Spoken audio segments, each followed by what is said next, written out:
Bom dia, queridos. Bom dia. Vocês estão animados? Sim. Estão felizes? Sim. Sabe por que você tem que estar? Porque você acordou com um dos maiores presentes que o Deus Eterno te deu, foi saúde. Louvado seja Deus por isso. Nós temos a chance e o privilégio de acordar com saúde, não é?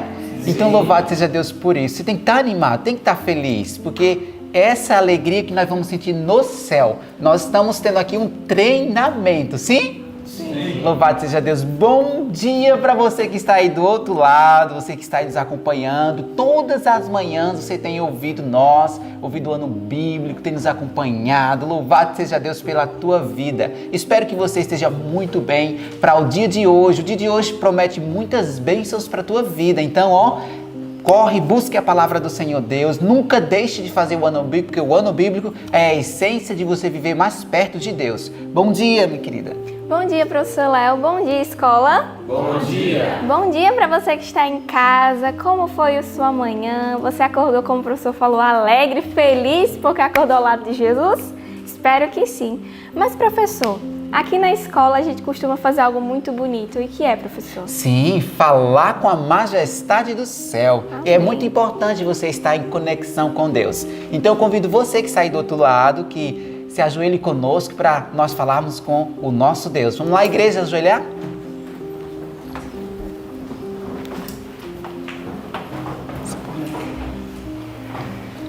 Oremos. Querido Deus, amado Pai, te agradecemos, Senhor, porque Tu nos acordaste com vida. Te agradecemos pelas bênçãos que o Senhor tem reservado para este dia e te pedimos que o Senhor continue presente neste dia conosco também. Pai querido, perdoe os nossos pecados, nos abençoe e nos guie hoje e sempre. E tudo isso nós te pedimos, não em nosso nome, mas no nome do Teu Filho amado Jesus, aquele que vive e reina para todos sempre. Amém. Amém. Muito bem. Chegou um momento muito bom que eu gosto muito. Eu sempre falo aqui, quando eu venho fazer abertura com alguém, como é bom você acordar e ouvir os passarinhos cantando. Agora imagina o céu, os anjos cantando a majestade do céu. E nesse momento nós vamos fazer o quê? Nós vamos cantar hinos ao Deus Eterno. Qual é o hino que nós vamos cantar? Nós vamos cantar o hino Envio a Ti, 264 do Novo Inário Adventista. Amém. Vamos lá cantar juntos?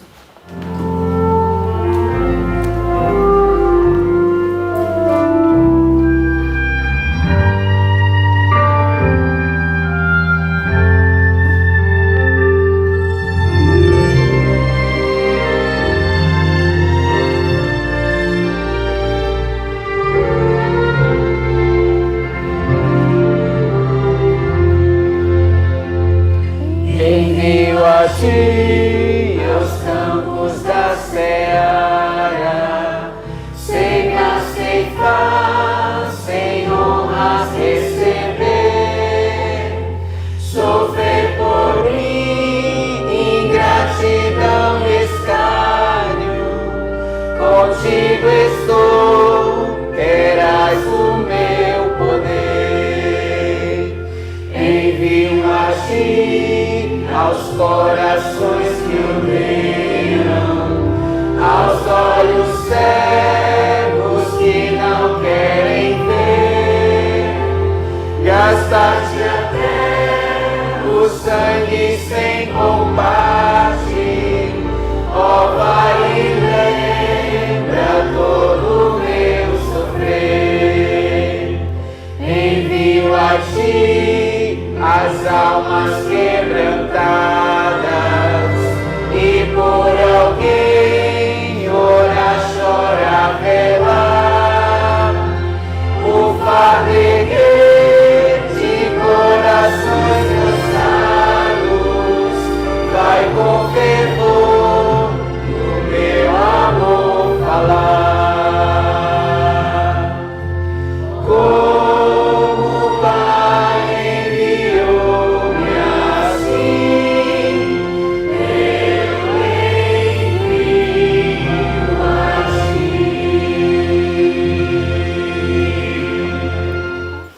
Muito bem, louvado seja Deus, né? Como é bom cantar ao Deus Eterno. E nesse momento, né, como de costume, nós vamos falar o nosso texto bíblico, que o texto é muito bom, né? Se encontra lá em 1 Pedro, capítulo 5, verso 5. Vamos todos juntos? 1, 2, 3. 1 Pedro 5, 5. Semelhantemente, vós, jovens, sede sujeitos aos anciãos, e sedes todos sujeitos uns aos outros, e revestivos de humildade, porque Deus resiste aos soberbos, mas dá graça aos humildes. 1 Pedro 5, 5. 1 Pedro 5, 5. Semelhantemente, vós, jovens, sede sujeitos aos anciãos, e sede todos sujeitos uns aos outros, e revestivos de humildade, porque Deus resiste aos soberbos, mas dá graça aos humildes. 1 Pedro 5, 5. 1 Pedro 5, 5. Semelhantemente, vós, jovens, sede sujeitos aos anciãos, e sede todos sujeitos uns aos outros, e revestivos de humildade, porque Deus resiste aos soberbos, mas dá graça aos humildes. 1 Pedro 5, 5. Amém. Louvado seja Deus. Eu te desejo um bom dia, que Deus te cubra de muitas bênçãos. Deus te abençoe e tenha um bom dia. Amém. O Senhor cochichou uma coisa aos meus ouvidos e eu queria falar isso para vocês. Você consegue imaginar o que é 1 milhão de euros? 100 milhões de euros. 200 bilhões de euros. Todo o dinheiro do mundo. Tudo que existe de mais caro no planeta Terra não é capaz de comprar um pedacinho de terreno no céu.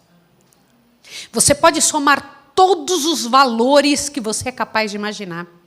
Não é capaz de comprar um pedacinho da casa que você vai morar. Já parou para pensar? Nada paga aquela casa. E eu não estou falando de uma maneira simbólica, eu estou falando literalmente. Não existe dinheiro nessa terra que pague uma casa que Deus já tem lá. É muito grande a bênção que tem ali. E quando eu parei para observar isso hoje à noite, eu fiquei pensando, como Deus é bom. E Ele tem nos preparado para isso, tem preparado o nosso coração para as maiores bênçãos já preparadas ou imaginadas para alguém. Vamos recapitular? Vai lá correndo, pega a sua Bíblia bem rapidinho. Nós estamos em Números capítulo 15, onde nós vamos ver alguns detalhezinhos, tá? Que paramos na semana passada e eu quero orar com você agora. Fecha seu olho, vamos pedir a Deus que Deus nos abençoe nesse momento de estudar a palavra de Deus. Vamos lá? Querido Deus e amado Pai, nós louvamos o Teu nome porque o Senhor é bom e Sua misericórdia dura para sempre. Não haverá tristeza ali, Senhor. Não é pelo valor monetário, porque já é exorbitante em todos os sentidos daquelas casas, do que ali existe, mas não haverá tristeza nem choro ali. Louvado seja o Teu nome. Te pedimos que agora Teu Espírito Santo desça sobre nós, nos ajude, Senhor, a dar conta desta recapitulação, desses momentos tão especiais. Em nome de Jesus. Amém. Você se lembra da situação de Coré, Datã e Abirão? Você lembra disso? Relembre dessa situação depois dos espias. Está lembrado? Você lembra também da vara de Arão que floresce?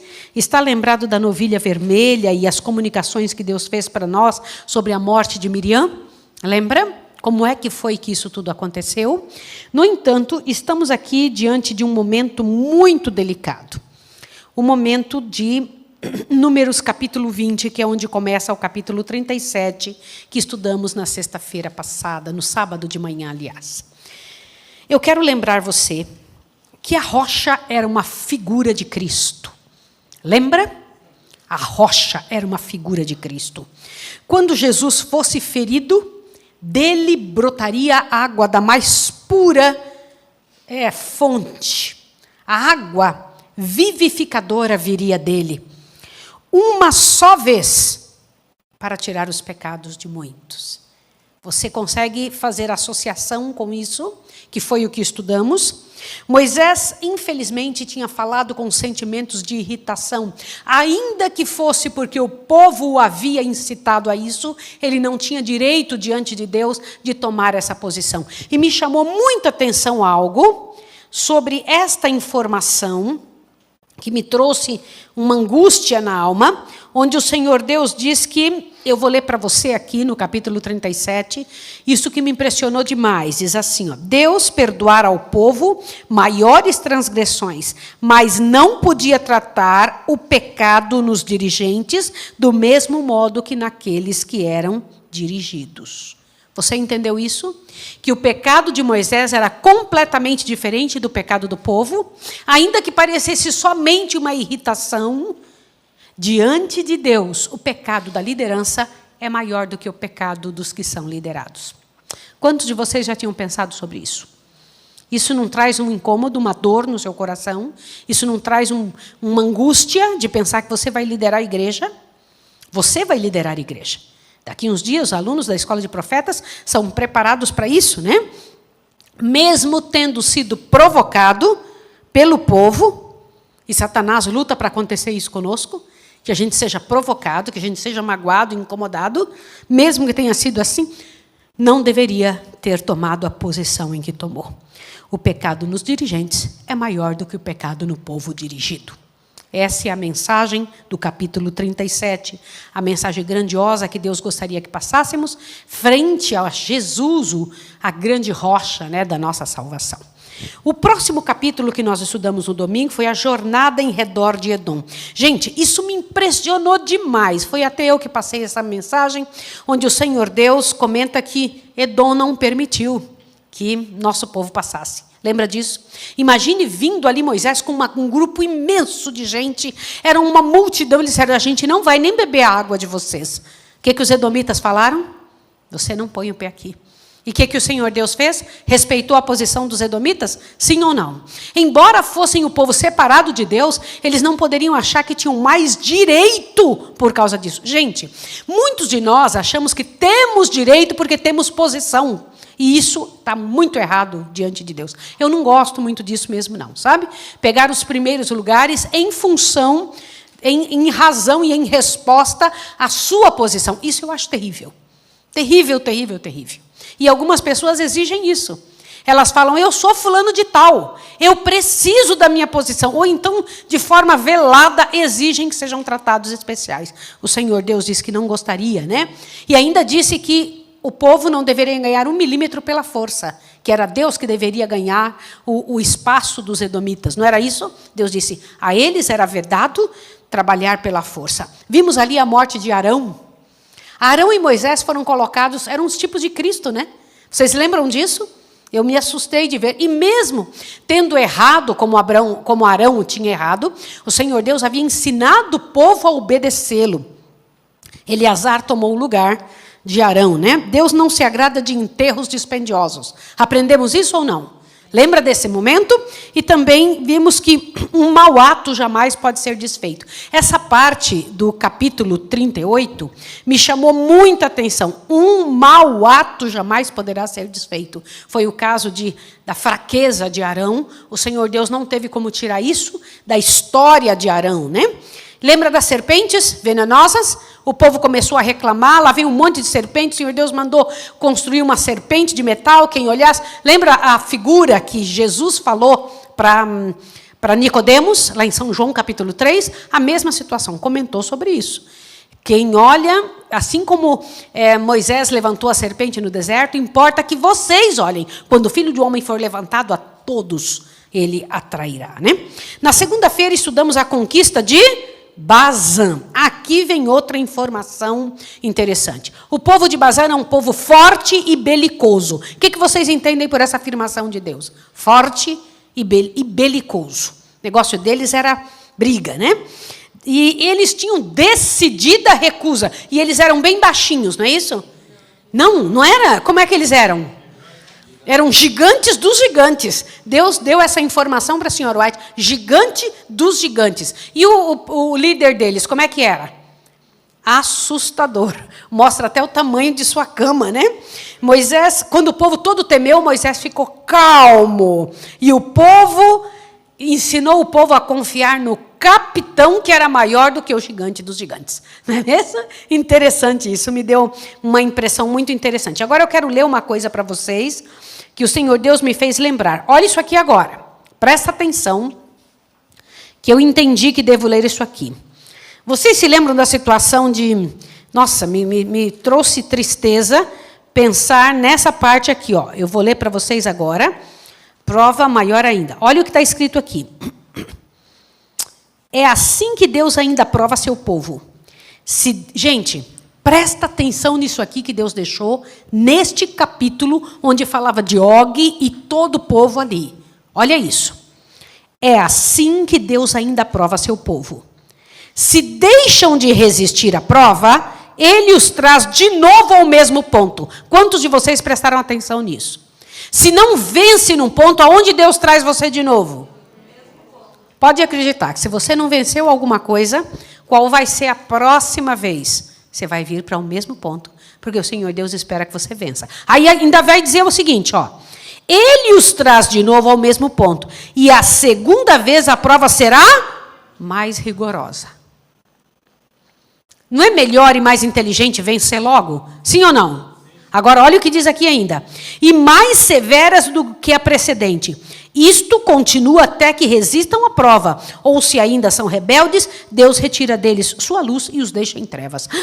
Uau, gente, o nosso negócio é vencer logo. Porque senão virá uma prova ainda mais forte sobre nós.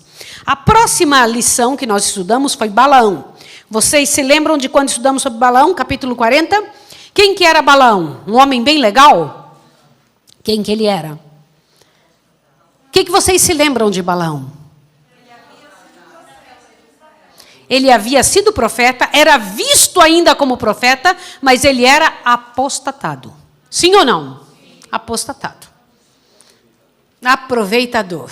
Amava o prêmio da injustiça. E ainda diz aqui, que me chamou muita atenção, eu levei bastante tempo pensando nisso. Servo de ocasião. Servo de ocasião. Quando eu leio isso aqui, me deu muita vergonha. Já havia apostatado há muito tempo. Balaque, o rei de Moabe, né? Foi usado pelo diabo para chamar Balaão para ser mais uma prova de tentação na vida dele. Quando alguém não vence no detalhe, é chamado de novo naquele ponto. Balaão estava sendo chamado de novo no pecado que ele nunca tinha vencido, o pecado da cobiça. Foi isso ou não foi? E aí ele pega e fala, eu vou consultar a Deus se eu posso amaldiçoar o povo. Deixa eu comentar uma coisa com vocês. Deus permitiu, o povo de Israel era bem legal, né? Era gente boa o povo de Israel. Como que o povo de Israel era? Gente, é vergonhoso ler essa parte de lá do Velho Testamento, porque todas as lições têm uma reclamação do povo de Israel ou duas. Sim ou não? É vergonhoso. Não teve um dia que o povo de Israel fez certo. Agora, Deus deixou amaldiçoar o povo mesmo ele sendo assim? Não. Isso é uma lição para nós. Uma tremenda de uma lição. Balaão tentou amaldiçoar várias vezes. Ele ia lá falando, agora eu amaldiçoo. Chegava lá com os impropérios, dizia, que povo lindo, bonito, cheiroso, maravilhoso. Ele, opa, o que eu falei? Imagina isso. Era terrível aquela situação. Ele tentava falar uma coisa e era outra coisa que Deus usava a boca dele para falar. Gente, o pecado da cobiça, né? O povo de Moabe era um povo degradado e idólatra. Porém, Balaão era mais culpado diante de Deus do que aquele povo degradado e idólatra. Por quê? Foi dito isso nesse capítulo. Balaão era mais culpado do que o povo de Moabe, mais culpado do que Balaque, mais culpado de qualquer gente degradada que estava ali. Porque ele tinha um conhecimento de Deus. A quem mais lhe foi dado, mais será cobrado. Deus tinha dado muito para... Lembra da mula? Deus ainda tentou impedir o homem. Gente, vem cá, de quem é a disposição de maltratar os animais? De quem é? Satanás. Gente, eu me lembro de um homem que eu conhecia, eu me lembro que às vezes a gente estava no carro dele, Naquela época era uma mocinha ainda, ele não podia ver um cachorro na rua, ele tentava passar por cima. Ele via, ele corria atrás, eu ficava num desespero tão grande de pensar naquele cachorro que ele ia matar, e ele passava em cima do cachorro. A disposição de machucar o animal é de Satanás. Nós temos que pedir muito a Deus, Senhor, me ajude a não ter essa posição, né? Na quarta-feira, nós estudamos apostasia no Jordão. Satanás não conseguiu amaldiçoar o povo através de Balaão, mas usou uma posição de Balaão para conseguir magoar o povo. Qual era esta? Pare para pensar. Qual foi? Levar o povo a pecar de que jeito? Mulheres de que jeito para o meio do povo? Sensuais e o que mais? Idólatras. Eram duas coisas que essas mulheres eram. Elas eram idólatras e sensuais. As vestes destas mulheres chamaram muito a atenção, e não só delas, do povo ao redor chamou a atenção do povo de Israel. Isso deve nos fazer pensar. Apostasia no Jordão. Deus diz que era um mal mais cruel do que todas as guerras, do que se usasse um montão de arma. Gente, imagine usar arma para matar e arrancar o pescoço das pessoas. O Senhor Deus disse que pior do que usar as armas de um povo cruel era ter trazido essas mulheres para dentro do povo de Israel. Mulheres usadas por Satanás. E aí o Senhor Deus diz que a alma se torna habitação de espíritos maus. É incrível como Deus é claro em comentar sobre isso. E eu quero ler um pedaço aqui. Eu não posso deixar de ler para vocês. Está aqui, ó. Presta atenção. Ninguém peca de um dia para o outro. Diz que foi sorrateiro. Quando viu, estava lá dentro aquelas mulheres. E não somente estavam, elas estavam sendo imitadas. Mas olha o que Deus explica. Por favor, todo mundo abre bem o ouvido aqui, que eu vou ler esse pedacinho. Uma longa operação preparatória desconhecida ao mundo tem lugar no coração antes que o cristão cometa francamente o pecado. Espera aí. Quando alguém comete um pecado, várias vezes eu já ouvi dizer assim, quando eu vi, aconteceu. Mentira. Quando eu vi, eu caí. Mentira. Não é assim. O que Deus nos ensinou aqui? Uma longa preparação desconhecida ao mundo está num coração antes da pessoa cair no pecado. Vocês entenderam isso? A pessoa sonha muito em pecar antes de cometer o pecado. Olha, ouçam essa frase aqui. Todo castelo na terra foi um castelo aonde? No ar. Por isso que quando eu começo a perceber, e o Espírito de Deus fala muito comigo, e me diz assim, tal coisa você tem que ouvir mais e tem que ir lá mexer nisso. Vocês sabiam disso? Mexa nisso. Com vocês, alunos, com os que estão no campo, com as pessoas que falam comigo, tal coisa não permita. Porque antes de se tornar um mal cheio de raízes, o Senhor Deus pede para a gente tirar. Olha a frase de Deus. Uma longa operação preparatória desconhecida ao mundo tem lugar no coração antes que o cristão cometa francamente o pecado. A alma não desce do ponto de pureza e santidade à depravação, corrupção e crime. Leva tempo para que se degradem aqueles que foram formados à imagem de Deus ao estado brutal e satânico. Pelo contemplar, somos transformados. Olha ali.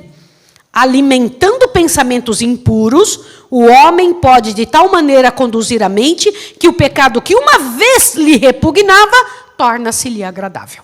Está vendo? Olha como é que Deus comenta isso. Assim foi naquela ocasião, quando aquele povo estava envolvido em miséria, estava envolvido em situações terríveis. Balaão morreu. Sim ou não? Perdido. E depois se tornou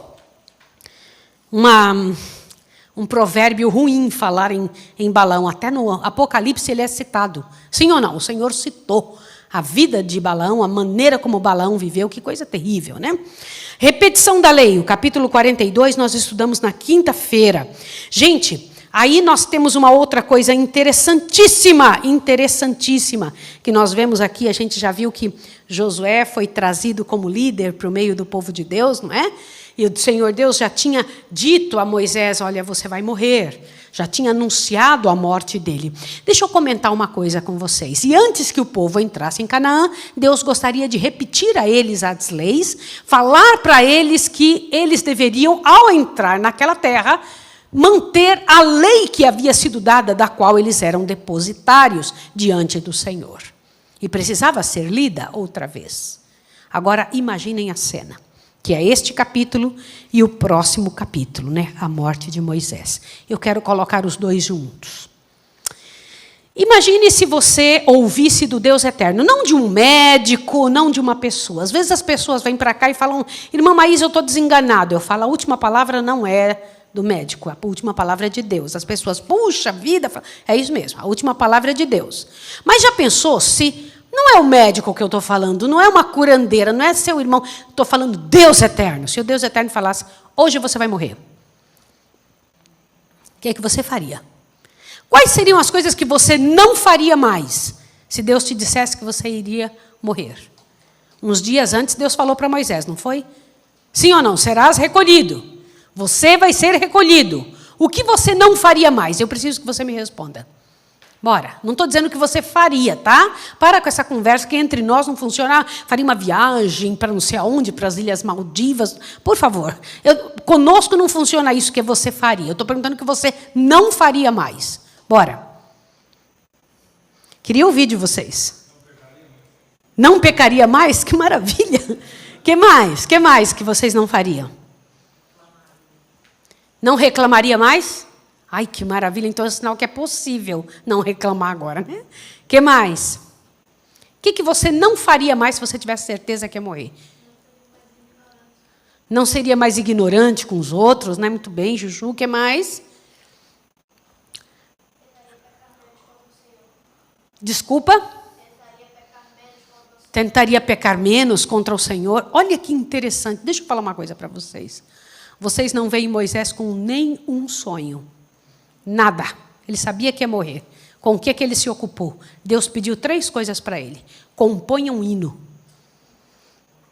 Qual de vocês teria coragem de parar? Agora ele falou, não quero qualquer hino. Tem que ser o melhor hino que você já compôs. E pior é que esse hino vai ser o hino que o povo vai cantar ao entrar na Canaã Celestial. Não era qualquer hino, tinha que ser um hino. Chama todo o povo agora, põe todo mundo na sua frente, Moisés. E lança uma bênção para cada um. Aquele povo era o que tinha feito ele pecar, que não podia entrar na Canaã. E ele tinha que lançar o quê? Uma bênção. Terceira coisa, sobe o Nebo, vai para cima, no cume do Pisga, lá em cima, eu quero conversar com você lá. Imagina isso. Ele fez as 2 primeiras coisas, sim ou não? Compôs um hino e falou das palavras desse hino, ele falava, não há outro, ó Jesurum, semelhante a Deus. Né? Não há outro, ó Jesurum, que cavalga para a tua ajuda. Gente, eu acho lindo a parte desse hino que foi dito para ele, né? A maneira como ele diz, não existe ninguém da tua maneira, ó povo de Israel. O Senhor cavalga, os braços eternos são a tua ajuda, estão por debaixo de você. Ele acabou de falar isso, virou as costas e começou a andar em direção à montanha que ele subia sempre. Agora, olha a situação. Quando Moisés está subindo, ele começa a sentir falta dos anjos ao seu redor. Sempre ele estava acompanhado, só que agora ele estava só. E aí ele começa a passar em revista a sua vida. Começa a passar em revista e pensando, o que eu fiz, o que está errado. Diz que ele se certifica de que pediu perdão de tudo, porque ele sabia, eu estou indo, eu não volto. Imagina isso, gente. Eu estou indo e eu não volto. E ele subia, e quando ele estava subindo, se certificando, Senhor, eu pedi perdão de tudo, alguma coisa que eu precise pedir perdão. Aí o Senhor Deus pega e assegura ele, teus pecados foram perdoados. Vocês gostariam que isso acontecesse com vocês? Sim ou não? E aí o Senhor Deus pega e fala, Moisés, olhe para trás. Imagina que Moisés está andando, tá bom? Aí ele fala, olhe para trás. Aí ele olha. Quando ele olha, está o povo lá embaixo. O povo andando, lá estão as tribos, o santuário, e o Senhor Deus fala, ok, Moisés, olhou? Olhei. Continua andando, Moisés. Moisés está andando e sobe mais um pouco, Senhor. Moisés, olha para trás. Quando ele olha, o povo não está mais ali. Ele vê agora um povo alto, forte, bonito. Um povo vistoso, alto e grande como o povo lá, como Og, tá bom? Um povo grandão, e ali embaixo a temperatura dos trópicos, abelha silvestre, lindos vergéis, animais para todos os lados, passarinhos, e ele fica olhando, o que é isso, Senhor, o que é? E ele vê as pessoas vindo para o templo, um lugar lindo, na verdade ele está vendo como se tivesse um segundo Éden, e ele, Senhor, que coisa linda, o que é isso? Ele falou, isso aí é o que o povo seria, se tivessem me dado ouvido há 40 anos atrás. Era o que o povo teria sido. Moisés olhou aquilo e começou a chorar, falou, uau, Senhor, se o povo tivesse feito certo, seria assim. É assim que teria sido. Deus estava mostrando para Moisés um negócio que não tinha mostrado nenhuma vez até agora na Bíblia. Deus é especialista em mostrar o passado e é especialista em mostrar o futuro, mas dessa vez Deus estava mostrando uma parte do tempo chamada o que teria sido. Imagina isso, como teria sido. É espetacular isso. É uma outra parte do tempo que não é nem passado, não é futuro, não é presente, né? Mas o que teria sido. E aí Moisés olhando aquilo impressionado, sobe Moisés, e ele continuou subindo. Falou, agora olha Moisés, quando ele olha de volta, agora ele vê o povo como seria depois de sua morte.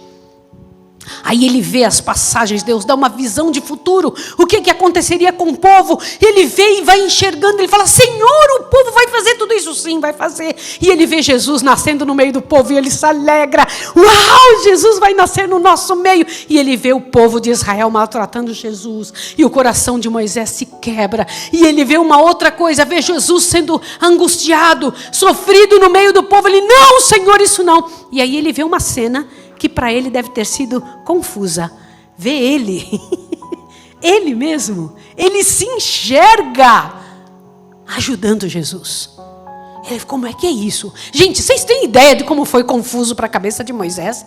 Ele vendo e enxergando uma coisa do futuro e se enxerga no futuro. Gente, deve ter sido um negócio surreal para ele. E então mostra e vê que aquele povo mataria Jesus e corta o coração, e ele vê o povo, todas as andanças do povo de Deus, toda a Idade Média, ele enxerga o levantamento do povo da Igreja Adventista, enxerga o povo de Deus entrando na Canaã celestial. E eu quero arriscar uma coisa, Moisés enxergou a gente. Moisés deve ter enxergado a escola de profetas, deve ter enxergado você aí do outro lado. Naquele dia, ao subir o Pisga, Deus mostrou a ele aquele povo que estaria lutando nos últimos dias como o povo de Israel. Imagina que coisa linda. E então, quando chega lá em cima, depois de ele ter visto tudo isso, o Senhor Deus pega, todo o tempo estava pedindo para ele, Moisés, abra os olhos, Moisés. Olha lá, Moisés, enxerga. Moisés continua, Moisés, agora abre os olhos de novo, Moisés. Moisés olha e vê o povo depois de novo. Agora o Senhor Deus manda ele fechar os olhos. E como guerreiro cansado, se deita para descansar. E o Deus eterno, que coisa linda isso, né? Deus eterno o enterra, esconde da vista das pessoas e deixa um anjo ali. Sabe uma coisa curiosa? Toda vez que nós morremos, que o Filho de Deus morre, o último a sair do local onde a pessoa morre é o anjo que cuidava da gente. Pai, volta ao céu. Mas no túmulo de Moisés ainda ficou lá. Não se foram. E então, imagine a cena, né? O anjo fica ali, o Moisés escondido, o povo todo esperando, Moisés não volta. Vocês sabem dessa situação? Aí o que aconteceu? Aconteceu que, irmãos, eu fico imaginando essa cena. Que coisa gloriosa. Satanás vem ali e começa a incomodar. Sai daqui, esse corpo é meu.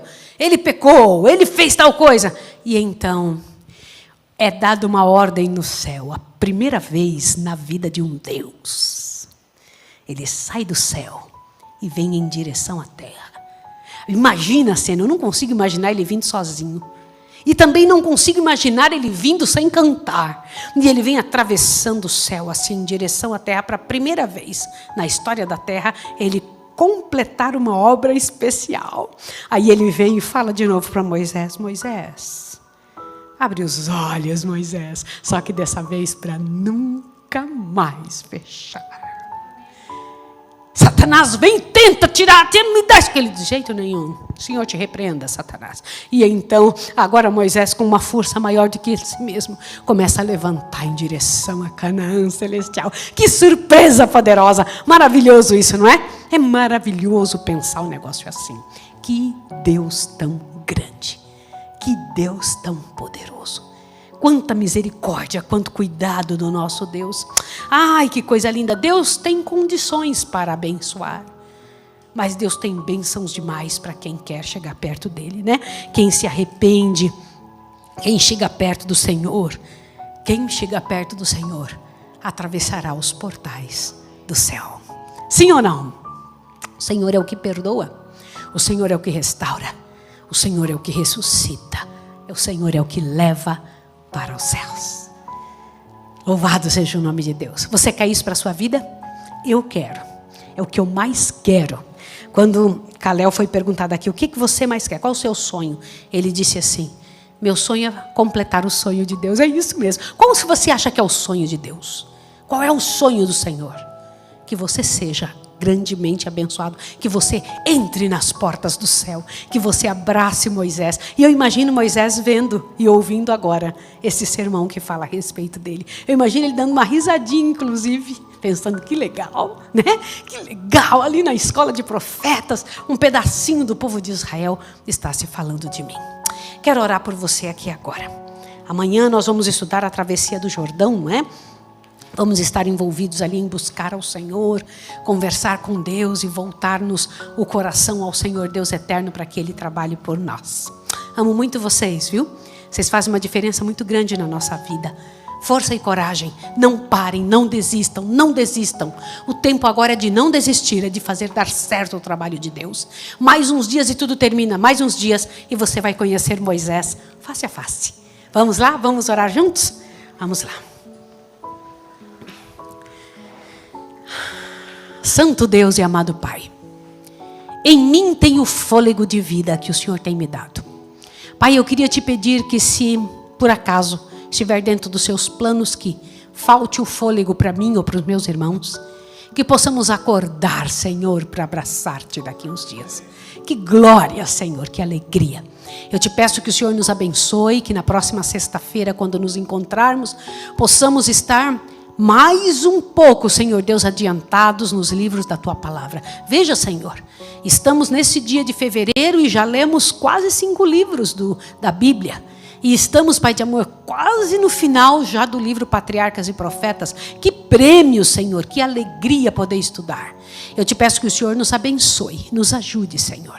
Nos levante de onde estamos, restaura-nos. Abençoa essas pessoas de casa, abençoa a família toda do Calel. Abençoa, Senhor, em nome de Jesus, cada pessoa que está envolvida com a Tua missão, os missionários do campo, a igreja adventista, os pastores. Senhor, ajuda-nos a viver, não uma vida de Balaão, nem vida do povo de Israel meio torta, Senhor. Queremos viver segundo o Teu comando, segundo o Teu querer. Encha-nos do Teu poder e de Tua graça, em nome de Jesus, que está no lugar santíssimo do santuário celestial, para onde eu envio pela fé essa oração. Amém, Senhor. Amém. Que Deus abençoe você e até amanhã cedo, no Ano Bíblico. Estaremos aqui, eu mesma vou passar amanhã, tá bom? Um beijo para vocês, se Deus quiser, estaremos juntos aqui. Até amanhã cedo. Tchau.